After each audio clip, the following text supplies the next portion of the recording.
Merci à toutes et à tous pour votre présence. On va commencer cette table ronde sur le thème des médias et de leur responsabilité dans la diversité des talents. Donc pour cette table ronde, on a avec nous Lionel Morel, qui est producteur artistique de l'émission Nouvelle École, Bruno Laforestry. Bonjour. Bonjour. Je voulais dire bonjour. Oui. Bruno Laforestry, qui est président du comité Diversité et Égalité de Radio France, et Amadou Dabitao, qui est fondateur du média Banlieusards Nouveau. Bonjour tout le monde. Et de l'agence créative BN Agency. Merci à tous les trois. Donc Bruno, ma première question, elle est pour toi. Merci. Désolé les gars. Tu as une longue carrière dans les médias, notamment dans la radio. Tu as été pendant 7 ans à la tête de la station radio Move, qui est une station radio rap et hip-hop. Aujourd'hui, comme je le disais, tu es président du comité Diversité et Égalité à Radio France. Et tu es aussi directeur du développement et du studio Radio France. Donc l'égalité et la diversité, c'est des questions auxquelles tu as apporté un intérêt particulier pendant toute ta carrière. Tu as été témoin et acteur aussi de l'évolution de la représentation de la diversité dans les médias. Qu'est-ce que tu peux nous dire de cette évolution? Est-ce que, par exemple, ces 20 dernières années, les choses, elles ont évolué? Dans quel sens? On va me dire 30 dernières années, parce que j'ai 52 ans. Les 30 dernières années. Tu peux le dire. Les 30 dernières années. Et j'ai commencé avec la radio Génération en 94. Donc tu vois, ça fait 30 ans exactement à la date d'aujourd'hui presque. Et qu'aujourd'hui, c'est vrai que moi, j'ai toujours travaillé dans le domaine culturel et médias au sens large. Et toute ma carrière, j'ai pu entre guillemets, accompagner, développer des talents, mais dans tous les domaines. Et ce que je peux dire très clairement aujourd'hui, et ça fait que 10 ans que je suis à Radio France, parce que dans 20 ans, j'étais juste indépendant, j'ai ma boîte, et tout ce qu'on a pu faire ensemble.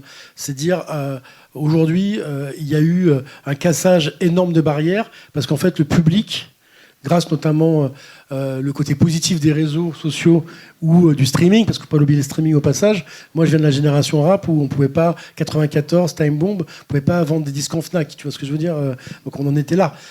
Mais aujourd'hui, en fait, le public a choisi ses talents. Et c'est pour moi ça qui est la révélation. Parce qu'avant, on était obligé, quel que soit le talent, moi j'ai commencé avec les humoristes, les artistes, les JP Zadi, les comédiens, tout ce que vous voulez, il y avait ce qu'on appelle obligatoirement quelqu'un qui devait valider ton talent parce qu'il était à l'entonnoir de quelque chose, soit pour distribuer ton disque, soit pour donner l'accès à une salle de concert. Moi, quand j'ai monté un festival à Paris qui s'appelait Paris Hip Hop, il n'y avait que l'Élysée-Montmartre, on pouvait faire du rap. C'était il y a 15 ans ça.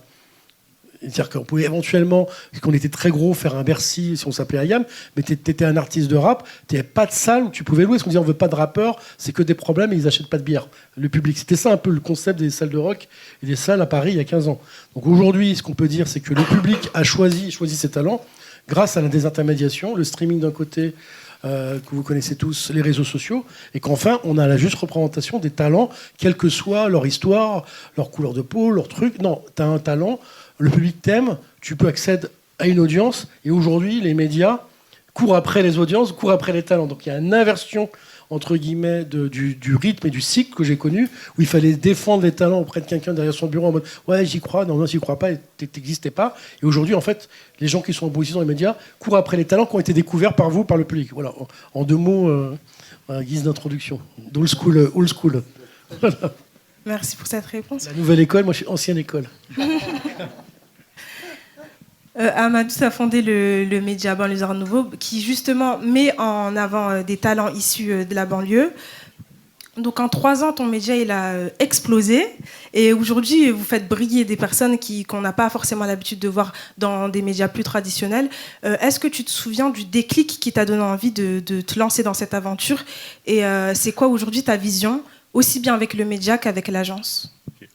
Bon, déjà merci pour la question. Bon, je dirais pas qu'on a explosé, on n'a pas encore explosé, mais on a bien évolué quand même. On a bien évolué en 3 ans, c'est vrai qu'on a fait du chemin. Donc le déclic, en fait, tout arrivait naïvement, on va dire, au démarrage. Quand je crée Banlieusards Nouveau, c'est pas un média. C'est-à-dire que tout ce qu'on fait aujourd'hui, je me dis pas qu'on va le faire. C'est-à-dire que je me dis juste, ok, moi aujourd'hui, je capte que quand je parle avec des petits de mon quartier, ce qu'ils me disent, c'est quelque chose que je peux retrouver dans beaucoup d'autres quartiers, dans beaucoup d'autres milieux populaires. Et c'est ce truc où on a tendance à s'interdire des choses parce qu'on vient de là.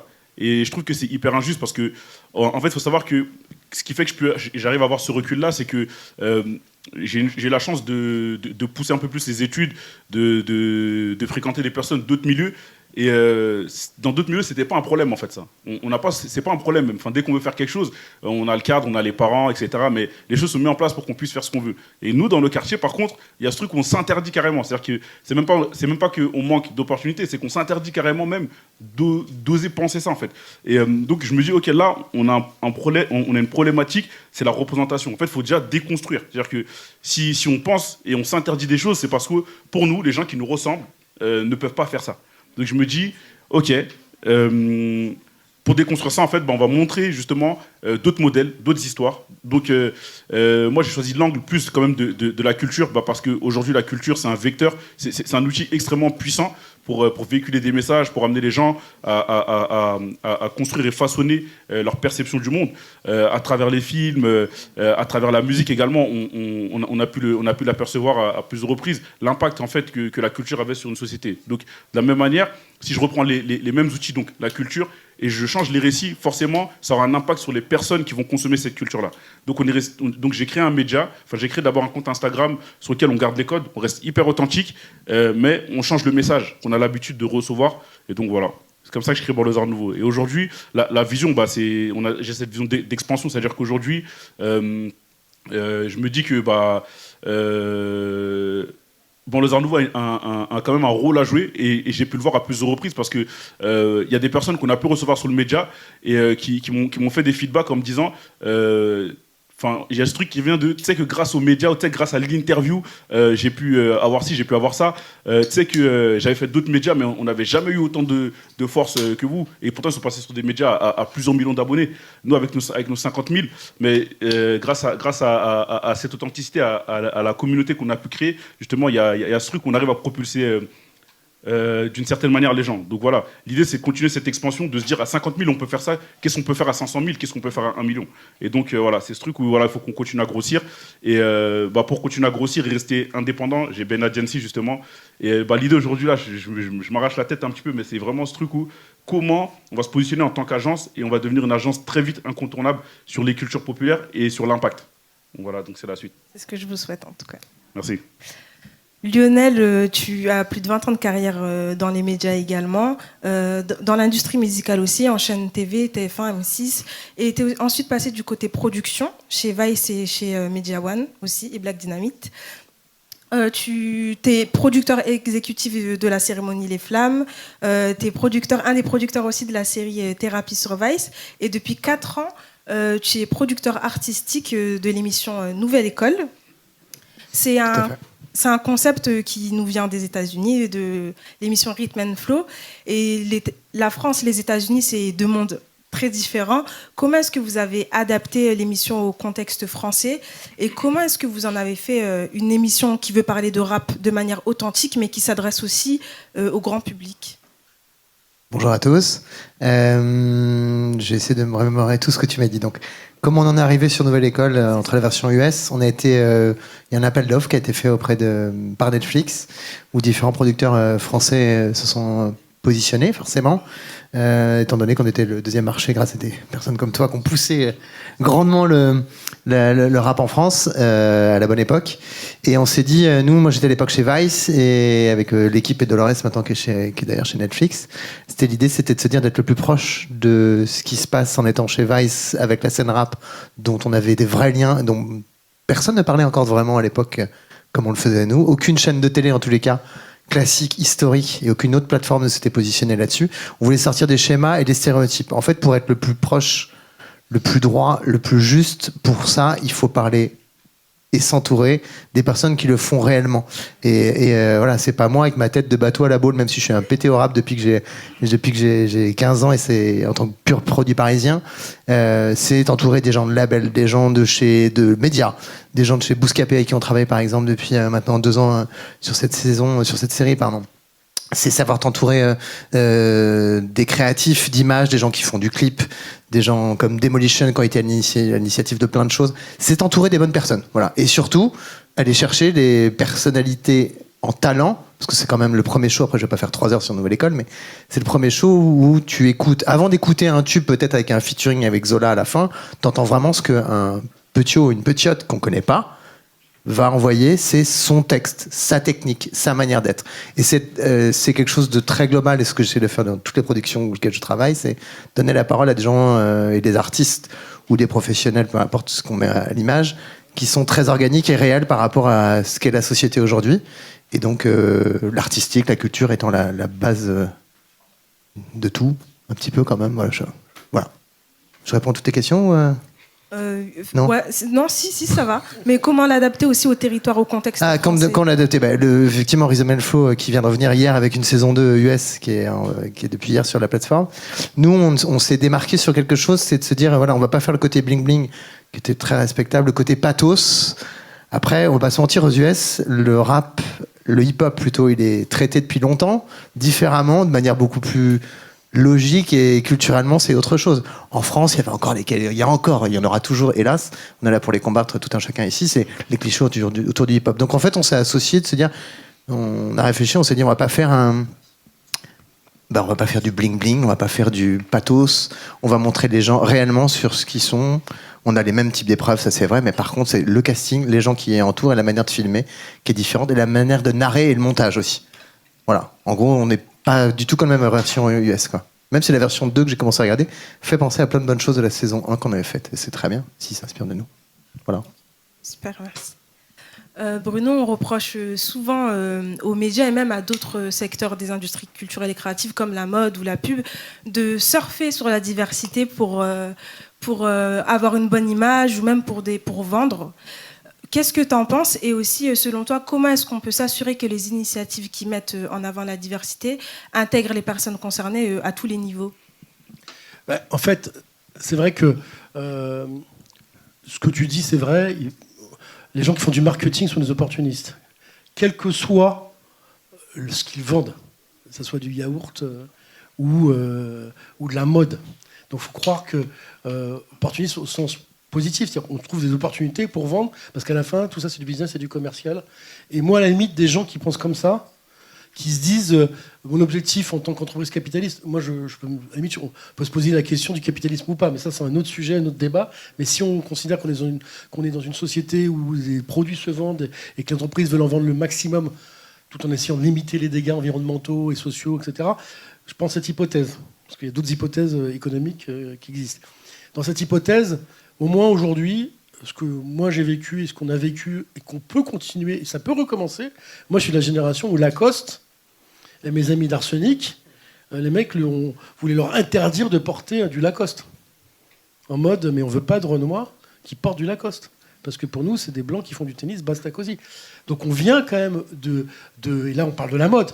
Et moi j'ai des exemples à profusion. Quand j'étais à Génération dans les années 2000, c'était impossible d'avoir une marque associée à son image à la Génération. La seule marque avec laquelle on a monté un truc sympa, avec le Red Star, qui est devenu maintenant un club, parce qu'ils voulaient... J'avais un maillot Génération Red Star, ce qu'on associait, parce qu'ils disaient on a un club de quartier, etc. Mais sinon, 90% des marques disaient mais non, on ne veut pas associer notre image à un b-boy ou à des gens... Voilà. Donc on vient quand même de là. Donc c'était même pas qu'on va vendre, c'est qu'on voulait pas... Il y avait des a priori qui étaient... Même si ça vend, on ne veut pas que ça vende grâce à vous. Voilà, on vient quand même de là. Aujourd'hui, il y a des gens qui disent on veut vendre quoi qu'il. Donc on prend rouge, bleu, viande, vert, si ça vend, ça vend. Déjà, c'est un progrès. Au mode, en fait, et maintenant, tu as une troisième étape qui est de dire en fait, vous savez mieux vendre que moi. Parce que c'est l'impact des influenceurs, l'impact de tout ça. On dit en fait, moi, ma direction marketing, elle ne sait même pas comment vendre. Donc je confie à des gens qui sont en contact avec le public. Et c'est vrai qu'on peut dire ce qu'on veut sur les influenceurs, tout ça, il y a un autre débat encore. Mais en fait, ils disent, en fait, c'est à vous que je confie le truc, et amenez votre skills dans l'histoire, et je sais que ça va cartonner. Voilà. Et voilà. Et on a beau dire ce qu'on veut. Voilà, quand à la remise de la Légion d'honneur de, je sais pas quoi, commandeur de Bernard Arnault, il y a 50 personnes dans la pièce, genre c'est l'homme le plus riche du monde, etc. Il fait venir Jay-Z et Beyoncé, je veux dire. On m'aurait dit ça à Bernard Arnault il y a 20 ans, il fait venir Jay-Z, Beyoncé. Jay-Z que je connais d'il y a 20 ans, pour faire sa Légion d'honneur, dire en fait, t'es dans une autre matrice. Non, il se passe des choses. C'est le business, c'est la culture, c'est l'impact politique, c'est les jeunes générations qui se mélangent. Moi, j'ai des enfants de 20 ans. Voilà, c'est mélangé. Paris-Est, Paris-Ouest, Nord, Vert. Voilà. Il y a 25-30 ans, dans ma génération, même si c'était dans les quartiers populaires, c'était différent. Voilà, parce qu'on ne savait pas ce que faisaient les autres de l'autre côté du périph' ou de ce côté, c'était cloisonné. Voilà, donc ça évolue positivement. Il y a des opportunistes, il faut les saisir, il faut créer du rapport de force, tout en restant dans le respect. Ça ne sert à rien d'être trop radical non plus pour ne pas crisper les gens, parce qu'à la fin, on peut trouver du consensus. Mais il y a encore des ennemis, il y a encore des gens qui pensent qu'il ne faut pas que les Renois portent du Lacoste. Même si c'est derrière nous, c'est des Suisses maintenant, ils veulent juste gagner de l'argent. Voilà. Mais il y a encore, je pense, on voit ce qui se passe aux États-Unis, il peut y avoir un retour en arrière. En mode, non, en fait, votre truc, on va séparer les gens. Ça, c'est vraiment le vrai danger futur. Merci pour cette réponse. En parlant d'évolution aussi, on parlait en début de la conférence de la représentation de la diversité dans les médias il y a 20 ans, 30 ans. Aujourd'hui, il y a beaucoup de choses qui ont changé, notamment avec les réseaux sociaux. Et Amadou, toi, justement, tu as utilisé, comme tu le disais, les réseaux sociaux comme un tremplin pour développer Banlieusards Nouveaux et pour changer ta trajectoire, mais aussi celle d'autres personnes que vous faites briller avec ton média. Comment est-ce que tu as su utiliser cet outil-là pour développer Banlieusards Nouveaux, et comment les personnes comment les talents qui n'ont pas forcément l'opportunité d'apparaître sur d'autres médias peuvent se saisir de ces outils-là pour se montrer, pour gagner de la visibilité, pour développer leur projet. C'est clair et net que je pense que si j'avais voulu lancer faire un média comme Banlieusards Nouveaux il y a 15 ans, ça aurait été impossible. J'aurais pas pu. Et les réseaux sociaux, c'est la force et c'est l'opportunité que ça a créé un petit peu. C'est qu'on a eu un peu cet inversement des forces. C'est-à-dire qu'avant, on avait quelques entités qui étaient là, qui prenaient le terrain. Et maintenant, en vrai, n'importe qui, on peut voir des gens qui viennent avec un concept, un truc innovant. Et d'une semaine à l'autre, ils apparaissent et ils prennent une visibilité monstre. Ils ont des collabs avec des grosses marques et ils deviennent assez influents. Donc, nous, on a pu bénéficier quand même de ça. Comment est-ce que moi j'ai fait ? En fait, il y a ce truc aussi, il faut être hyper attentif un peu, regarder ce qui se passe. C'est-à-dire que tu veux te développer, par exemple, moi, le premier truc que je fais, c'est que je regarde, vu que j'y connais rien aux médias quand j'arrive, je regarde comment ça se passe. Comment les médias fonctionnent, c'est quoi le business model. Quand je rentre chez les déterminés, tu vois, c'est les premières choses directement que je fais. C'est d'étudier le marché, en fait, tout simplement. Faut voir les réseaux sociaux un peu comme un marché géant. Et les créateurs de contenu, en vrai, ce sont aussi des médias en quelque sorte, hein, parce qu'ils ont des audiences, ils ont des communautés. Et donc voilà comment est-ce que je fais. Et le conseil que je pourrais donner moi à des personnes justement qui voudraient bénéficier de la puissance des réseaux sociaux, c'est la même chose. Hein. C'est-à-dire que moi je l'ai fait pour Banlieusards Nouveaux, mais même individuellement, on peut avoir des entrepreneurs, des sportifs ou autres. En fait, c'est vraiment une plateforme qui est accessible à tout le monde. Aujourd'hui, on a un téléphone, c'est la porte d'entrée. Et après, le reste, c'est la créativité. Hein. C'est-à-dire qu'il ne faut pas se mettre des barrières, il faut rester tout le temps à l'affût, regarder un peu ce qui se passe et ne pas s'interdire, en fait, et ne pas se mettre de limites. Merci beaucoup. Lionel, j'ai une autre question pour toi. Déjà, est-ce qu'il y a une prochaine session qui est prévue ? Oui, tout à fait. Ouais, je voulais la poser celle-là.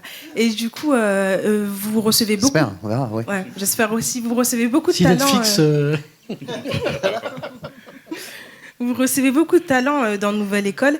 Et donc, on parlait de visibilité aussi. Du coup, c'est vraiment une occasion d'avoir une grande visibilité pour ces artistes-là. Mais la visibilité, ça équivaut pas toujours au succès. Et c'est très difficile aujourd'hui pour les artistes d'avoir une carrière sur du long terme, quoi, et de pas juste faire un buzz qui fonctionne bien. Et comment est-ce qu'on peut profiter en tant qu'artiste de cette visibilité-là, et comment est-ce qu'à partir de ça, on peut construire quelque chose de pérenne, si tu as des conseils pour les personnes concernées? Si j'avais la recette, je pense que je montrerais une entreprise à côté, et voilà. Il n'y a pas vraiment de recette. Et en tout cas, ce qui est sûr, c'est l'entourage qui suit derrière nous. Je prends juste encore l'exemple, effectivement, sur Nouvelle École. Ici, tu gagnes un chèque, tu gagnes pas un contrat avec une maison 10, tu t'es pas enfermé pendant 3 ans en contrat d'artiste dans un label. Donc c'est un peu à toi de te débrouiller, d'avoir ta prise de parole, d'analyser le marché, un peu comme tu disais tout à l'heure, comment ça se passe, comment on fait une prise de parole, comment on s'entoure bien aussi, et on le voit souvent. On prépare justement un truc là-dessus, de raconter l'après de Nouvelle École. C'est vraiment l'entourage, en fait. L'entourage, et laisser à l'artiste sa part à lui, juste de travailler ce qu'il regarde, c'est son art. Et une fois de plus, c'est l'entourage. Vraiment, je ne peux pas te dire autre chose que ça. En complément, et là, on ne l'a pas dit, mais en fait, ce qu'il faut, c'est qu'il faut parler du talent des managers et le talent de l'environnement.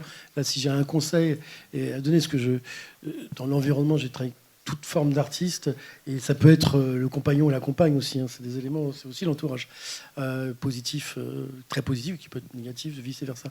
C'est dire vraiment, c'est un sujet, et nous d'ailleurs on a fait une collab indirecte, parce que moi j'ai monté aussi le projet hip-hop symphonique il y a 10 ans à Radio France, qui était de dire il faut venir le rap avec le symphonique, et maintenant on a un impact énorme, hein, dire 100 millions de vidéos vues, Et quand Fresh, il a gagné, il est venu à Hip Hop Symphonique, puis il a changé de registre, et il s'est pas dit tiens, je reste dans mon registre. Il a tout de suite dit pourquoi pas aussi s'ouvrir, parce qu'en fait le sujet sur la durée, il y a la créativité, donc il ne faut pas se faire enfermer par son environnement dans un style, dans un truc, parce qu'en fait si tu brides un artiste, c'est la fin de l'artiste. C'est ça rose plus, il me disparaît. Tu prends le cash pendant un an, mais c'est fini. Moi, ceux que je connais, les Sopra, qui sont au top depuis 25 ans, 20 ans, en fait, souvent, on parle de ceux qui restent. C'est ceux qui ont trouvé leur équipe, la personne avec laquelle ils sont down. Et après, ils peuvent, après 10-15 ans, se séparer. Mais vraiment, c'est essentiel. Et souvent, moi, quand j'étais beaucoup plus dans le rap qu'aujourd'hui, mais encore un peu, quand je voyais un artiste, je regardais d'abord avec qui il était. On se connaissait. Et je savais s'il y avait un potentiel. Parce que si je savais que les gars derrière, à un moment donné, ça allait poser un problème. Un jour, il y aura un problème avec l'artiste, et il y aura un problème, et on le voit aujourd'hui, ce qui se passe à Marseille et tout. C'est encore d'autres trucs, mais la question de l'environnement de l'artiste, c'est existentiel pour le laisser se développer et pouvoir faire une carrière. Et c'est valable pas que dans la musique. Merci. C'est fou. Pour clôturer cette table ronde, j'ai une dernière question pour vous trois, si vous pouvez répondre en quelques mots. Donc, vous êtes dans les industries créatives et culturelles, en particulier dans les médias et le divertissement. C'est des univers auxquels c'est un peu difficile d'accéder, surtout qu'on n'a pas de contact ou de réseau. C'est des métiers aussi qui font rêver. Quel conseil est-ce que vous donneriez à une personne qui veut travailler dans le domaine des médias, dans la production, dans les émissions, et qui ne sait pas comment trop s'y prendre ? En quelques mots. Tu commences ? En quelques mots, il y a une part d'audace, une part de chance et une part de rencontre. Quand on est déter, comme on le dit ici, quand tu es déter, moi je connaissais rien à l'industrie de la musique. Ok, c'est différent, je m'appelle Morel, je suis blanc, tout va bien, je vis à Paris. Non mais c'est vrai, ça joue beaucoup. Hein. Mais je suis allé taper à toutes les portes. De tout le monde que je connaissais pas. Je regardais à l'époque les annuaires, le Musique Info Hebdo, je sais pas si tu te rappelles, tu vois. Je regardais tous les noms et je me faisais toutes les structures de tous les labels, de comment ça se passait. Je voulais bosser en musique. Et j'ai passé des coups de fil en veux-tu, en voilà. Après, je pense, et je le vois aujourd'hui, moi-même dans les équipes ou même dans les gens que je peux rencontrer, quelqu'un qui va m'aborder, c'est pas le terme, mais qui va me connecter d'une manière qui va m'interpeller, je peux le rencontrer et potentiellement lui trouver un taf en intermittent, un taf en stagiaire. Ça m'est arrivé fréquemment et peu importe qui t'es, peu importe d'où tu viens, t'attaches encore plus d'importance quand tu viens de quelque part où t'as pas eu forcément les accès ou la bonne opportunité que t'as dû te battre pour l'avoir, tu la redonnes plus tard à quelqu'un. Je sais pas si je résume bien ça. C'est très clair. Voilà. Quand t'as pas, nous, alors, je vais pas faire de la pub, mais on a, alors, à Radio France, on a créé un dispositif qui permet justement l'été d'envoyer un CV comme ça et une proposition pour être. Il y a 4-5 types de profils, production adjoint, animateur de radio, etc. Et on reçoit 500-600 candidatures, on en prend 20-30 en mode stagiaire, puis après CDD, etc. Et 47% des gens qui sont rentrés dans le dispositif, l'Académie des antennes, sont en contrat maintenant avec Radio France direct et indirect. C'est-à-dire soit parce qu'ils ont eu d'autres CDD, soit il y en a quelques-uns qui sont rentrés en CDI, parce qu'en fait, malgré tout, ils ont réussi à faire leur... Donc c'est possible. Et moi, ce que je dis au-delà de ce que tu as dit, les 3 trucs, en fait, quand tu n'as pas de contact, il faut être encore plus professionnel. Il y a plus d'exigence, c'est vrai, parce que tu n'as pas le daron qui fait non, t'inquiète, on va te baquer. Il n'y a personne pour te baquer. Donc il faut être encore plus effectivement professionnel, sérieux dans ses affaires, comme diraient les uns les autres. Et moi, j'ai des jeunes, j'en ai plein dans ma carrière, mais il y en a certains encore aujourd'hui, mes gars qui chaque année m'écrivent pour me tenir au courant de leur actualité. Il y en a 3-4 que j'ai vus à Hip Hop Symphonique, on dit ils me disent voilà où j'en suis, là, ce que j'ai fait cette année, et je trouve ça extraordinaire, parce que j'ai pas un taf où il y a temps pour lui, alors c'est un qui est graphiste, l'autre je sais pas quoi, mais je sais qu'un jour il me dira tiens, tout de suite je lui répondrai, je dis putain ce jeune, chaque année il m'envoie son book, il m'explique ce qu'il a fait cette année, et moi je le lis, je lui fais un petit mot, c'est super, continue, parce qu'on est quand même des humains, et moi j'ai l'empathie, mais on peut pas embaucher tout le monde, donc, mais par contre tu crées en fait autour de toi, tu crées de l'empathie.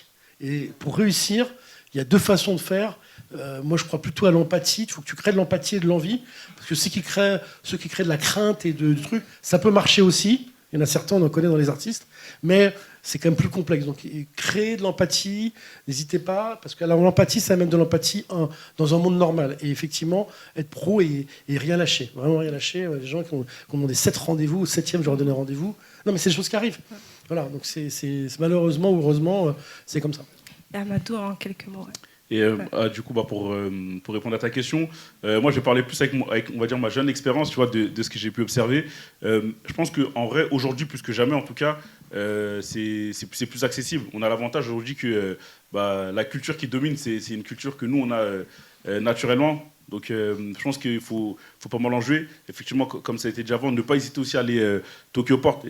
Faut provoquer des opportunités. Moi, je sais qu'aujourd'hui, encore très souvent, j'hésite pas à demander des RDV, contacter des gens dès que je trouve qu'il y a des choses intéressantes à créer. Et donc voilà, de manière très simple. Aujourd'hui, en tout cas, c'est comme ça que moi je procède. Voilà. Merci à tous les trois pour merci cette à toi, échange. C'était un surtout, plaisir. Merci beaucoup et merci à toi. Merci tout le monde. On a le temps pour quelques questions du public. Super. Le temps que le prochain intervenant arrive. Ok, le public, des questions. Bonnet noir. Super. Bonjour. Bon, déjà, merci pour vos interventions. Bon, je vous connais tous les trois, donc félicitations à Amadou, le monsieur qui était... Vous étiez à Génération à un moment, il me semble. Pendant 20 ans. Pendant 20 ans. Donc voilà, je suis un proche de Laurent Bevin, donc voilà, je vous connais. Qui est maintenant à Trace, je crois. Exactement, voilà. Exactement. Donc je vais me présenter rapidement. Moi, je m'appelle Yo BG, donc ancien animateur chez Génération pendant 2 ans, présentateur des Rap Contenders. Et là, je vise un petit peu Lionel. J'étais là la semaine dernière, samedi. Ah, ben c'est très bien. Donc ma question est pour vous, justement. Je voulais savoir, avec l'émission Nouvelle École, donc il y a plusieurs parties, notamment la partie Battle. Et je me suis toujours posé la question, comment se fait-il que les acteurs de la Ligue de Battle numéro 1 en France n'a jamais été contacté par le programme? Écoute, on a eu Wojciech cette année, qui viendra peut-être l'année prochaine si on refait une autre saison. Okay. Mais effectivement, de chez vous, du RC pur, écoute, on s'est pas croisés, mais on a pris quand même un membre émérite de la Ligue, quoi. Oui, après... il fait partie de la présentation, mais c'est pas un des membres fondateurs. Bien évidemment, on parle c'est vrai, Driver. c'est vrai, c'est vrai. Driver, excuse-moi, oui, Driver. J'ai tout de suite mis dans le programme.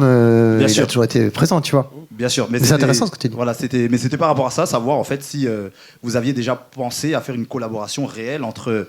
Je te propose, voyons-nous après. Il n'y a pas de souci. Ça, c'est du B2B. On vient Exactement, c'est parfait. C'est l'exemple parfait. Il a saisi l'opportunité. Merci beaucoup. C'est un super exemple de ce qui se passe aujourd'hui, des rencontres qui se font, et n'hésitez pas à poursuivre les discussions au 3e étage ou au 1er étage. C'est fait pour ça. Est-ce qu'on a une autre question ? Est-ce qu'il y a des gens dans la salle qui ont envie de travailler dans les médias ? Ouais. Alors pose la question. Ouais. T'as gagné le droit de poser une question. Attention les tabourets. On n'a rien vu.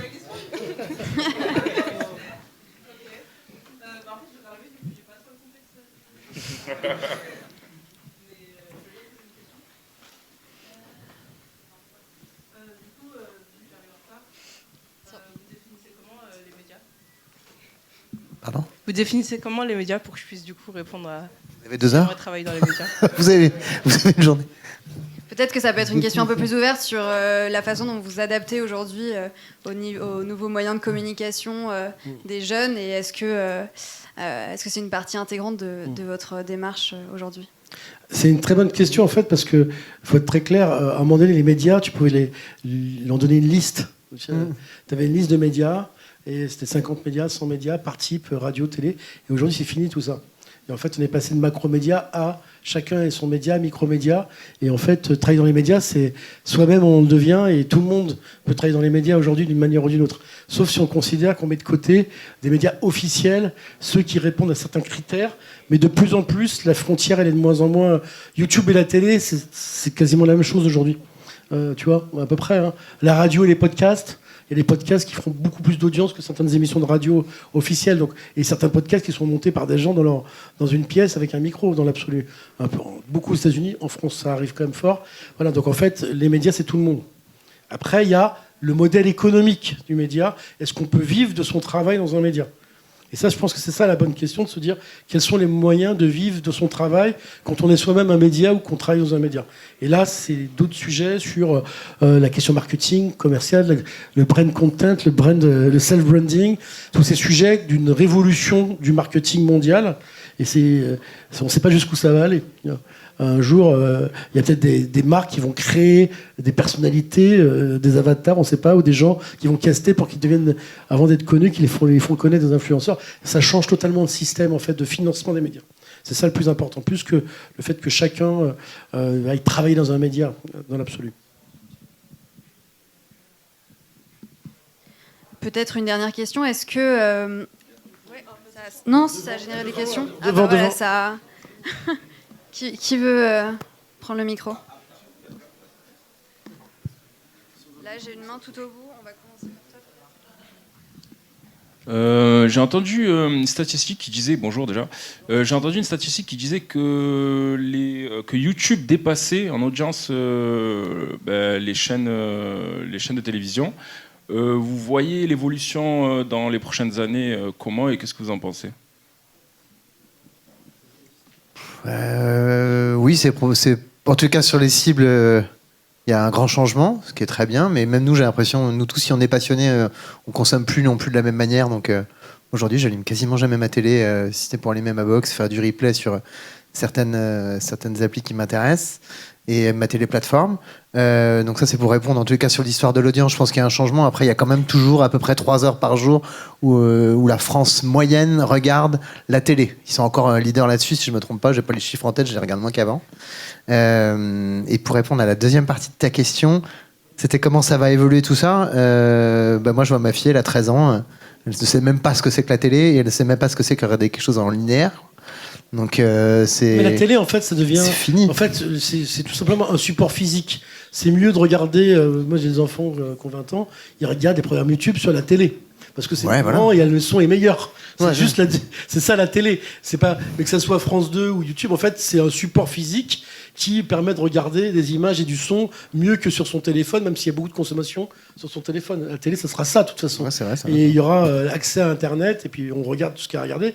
Et par contre, ça pose la question de dire quelle est la place du diffuseur au milieu. Parce que tu as d'un côté les producteurs qui ont un financement et des talents, et les auditeurs téléspectateurs.